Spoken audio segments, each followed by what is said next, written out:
Welcome to the 2025 All-State Orchestra Viola Excerpts video. My name is Margaret Miller. I'm the viola professor here at Colorado State University. The first excerpt is the Brahms Variation number 7. This is an important excerpt. It shows up on every orchestra audition list. It's a chance for the viola section to shine.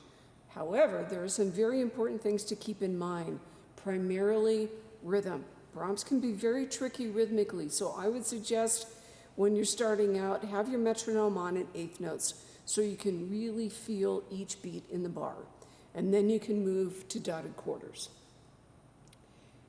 6/8 is a dance meter, so keep that in mind while you're working on this. Think about your phrasing, your dynamics. The hairpins are very, very important. And then also be mindful of the subito piano that's on the last line. The crescendo starts on the line before, but then there's a subito piano, so watch out for that. The Mendelssohn Scherzo from Midsummer Night's Dream is also something that shows up on every professional orchestra audition list. And this is the kind of spiccato where really, because of the tempo, you don't have time to take your bow off the string. So, just a little demonstration here, sorry. It's what I call a stick bounce. So it's often going to be above your balance point. The hair's not leaving the string, but the stick is bouncing. So that can be very helpful while you're practicing this excerpt. Keep in mind intonation before speed. It's okay to start out slowly. You want to make sure it's really clean, really coordinated between both hands, and you're keeping track of the dynamics, especially the hairpins after letter C. They don't have to be very big, but just enough so that whoever's listening knows they're there. A couple of general comments as you prepare. Again, your metronome is going to be your best friend. However, make sure that you incorporate that pulse internally. It's what I call your internal metronome, because you want to feel that pulse even though the metronome's not on. The other thing you might try doing is imagining that you're in an orchestra section and you're being conducted. Sometimes that can be very helpful as well. As you get closer to your recording date, be mindful of how many times you repeat something when you practice. There's a law of diminishing returns with this process, and if you do more than a certain number of times, say even 10, you could find that you're going to be making more mistakes. So I would suggest finding a number, around 5, 3 to 5, take a break, do it again, practice with metronome, practice without the metronome, and then check to make sure that your tempo is really steady. And record yourself. It's different when that microphone goes on. It's not like being in front of an audience. The microphone is very different. So incorporate as many of the details as you can. You'll have to exaggerate in ways that you never thought you would before, but that's what makes for a successful audition. For both of these pieces, watch videos of orchestras playing them.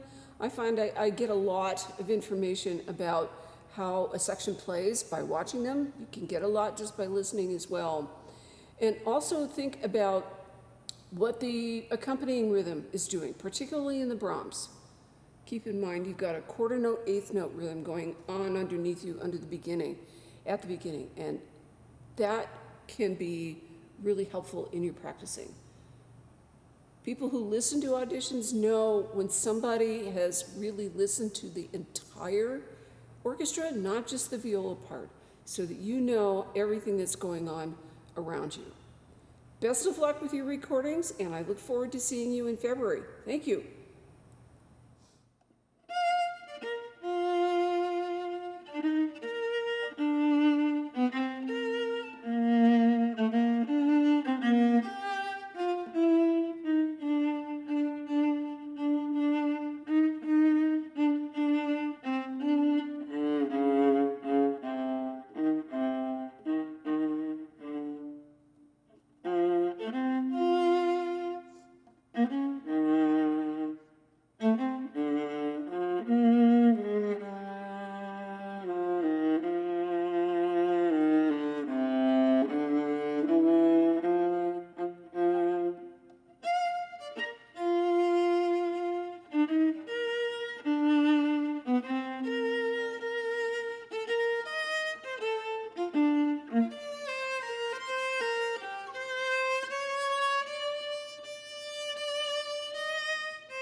Thank you.